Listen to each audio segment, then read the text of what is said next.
Hello everyone, this is a tutorial on how to use Google Classroom efficiently and effectively. So what you are going to do first is open the internet. And once you get to the internet, you will type in classroom.google.com. And it will bring you to this page if it is your first time logging in. So you will see in the middle of the screen there is a blue button that says Go to Classroom. So you should click that. And this is where Google will prompt you to sign in. This is where you will use your child's Google login information. And they will get this information on the first day of school. So they'll type it in, and then they will type in their password.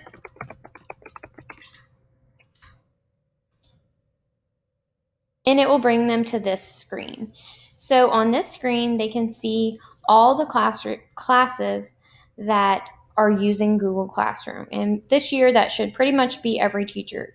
So I'm going to go ahead and click my second and third ELA class. And this is the home page of Google Classroom. So anytime a student logs into Google Classroom, they will automatically go to the stream. And the stream, you'll see at the top, there's stream, classwork, and people. The stream is where teachers will post announcements for class. This is pretty much all that's going to be posted here. And then there is the classwork tab. So I'm going to go and show you what happens in the classwork tab. I'll click it. The classwork tab is where your student will spend most of their time because it is what it sounds like. It is their classwork. So it's where they will be doing assignments for class. On the left-hand side, you will see the different topics that the teacher has used to organize her classroom. So you'll see on mine, it says distance learning, bell ringers, unit 5, data, unit 4, unit 3, unit 2, unit 1.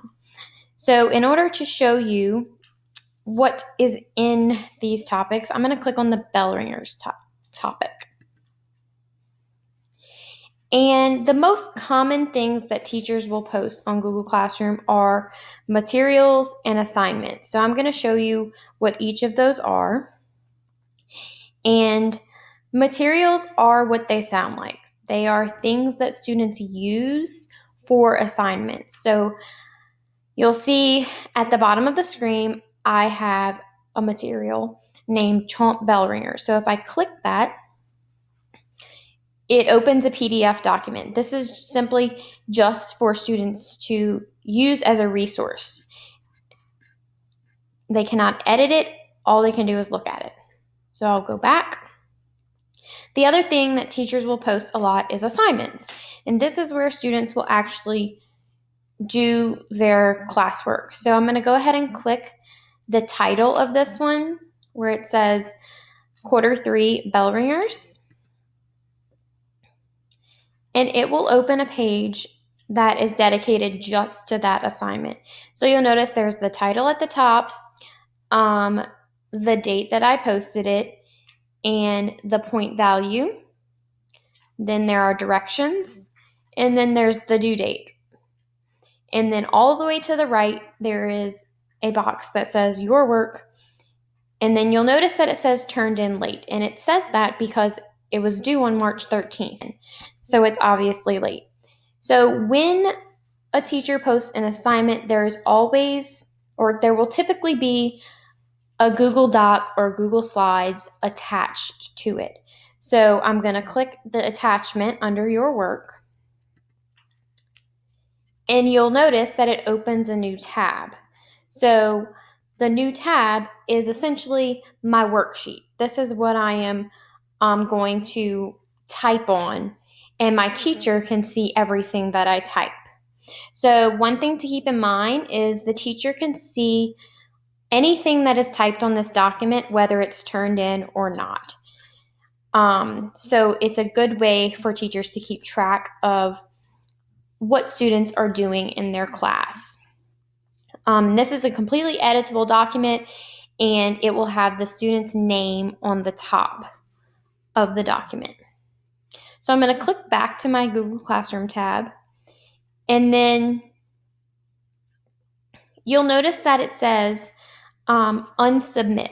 So I turned it in already, and when you turn something in, you cannot type on it anymore once you turn it in. But if I decide, oh no, I want to actually add something to what I already turned in, you can click unsubmit and reopen the document, and then you'll be able to type on it, and then you'll just click the turn in button. But when you click unsubmit, it does give you a red alert saying that it's missing, to tell you that you didn't turn it in.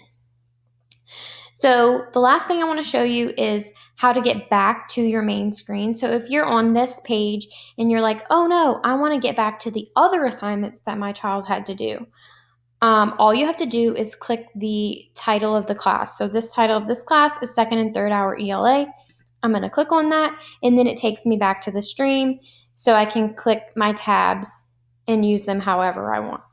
Typically, you're going to go to the classwork tab, and then the people tab just has a list of all the other students in the class and the teacher's name. I hope this tutorial was helpful, and have a great day.